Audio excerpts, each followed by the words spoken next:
Baik, pada kesempatan kali ini kita akan membahas mengenai 4 keterampilan berbahasa, yang dimana diantaranya keterampilan mendengarkan, berbicara, membaca, dan menulis.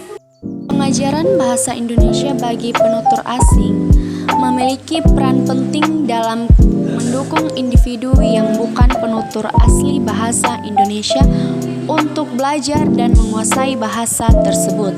BIPA ini bertujuan untuk memberikan keterampilan berkomunikasi dalam bahasa Indonesia kepada mereka yang ingin memahami, berinteraksi, dan berpartisipasi secara aktif dalam kehidupan sehari-hari di lingkungan yang berbahasa Indonesia.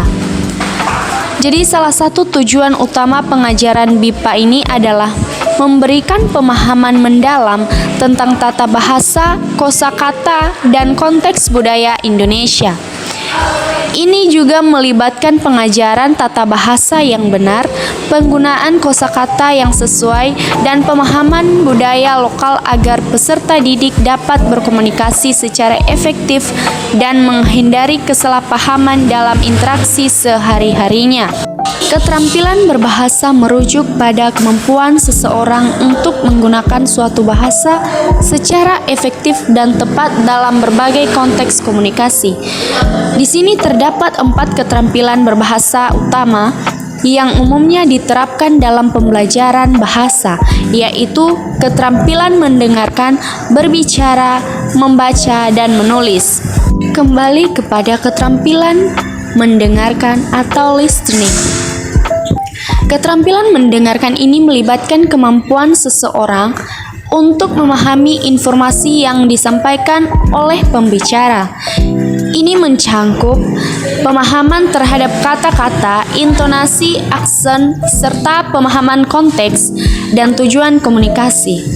Contohnya seperti aktif mendengarkan, menunjukkan perhatian. Setelah aktif mendengarkan, maka seseorang tersebut menunjukkan perhatian penuh kepada pembicara, mengangguk atau memberikan respon verbal yang menunjukkan pemahaman dan keterlibatan. Seterusnya yaitu keterampilan berbicara atau speaking. Jadi, keterampilan berbicara ini merupakan kemampuan untuk menyampaikan ide, pendapat, atau informasi secara lisan.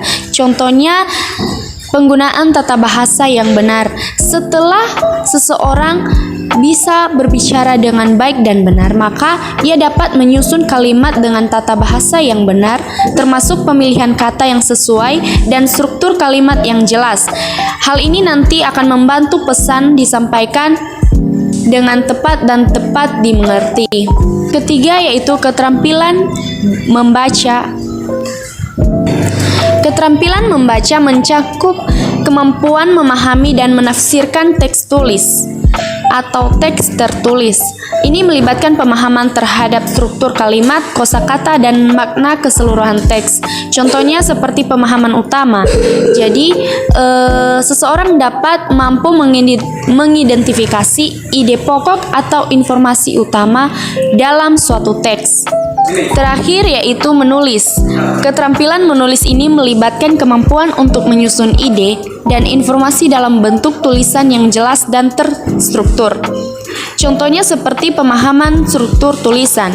Setelah seseorang dapat memahami menulis, maka seseorang dapat mengenali dan menerapkan struktur tulisan yang sesuai, seperti pengenalan yang menarik, pengembangan isi, dan kesimpulan yang kuat. Jadi dapat kita simpulkan bahwa 4 keterampilan berbahasa ini merupakan landasan utama di mana dalam berkomunikasi baik dalam kehidupan sehari-hari maupun di lingkungan profesional.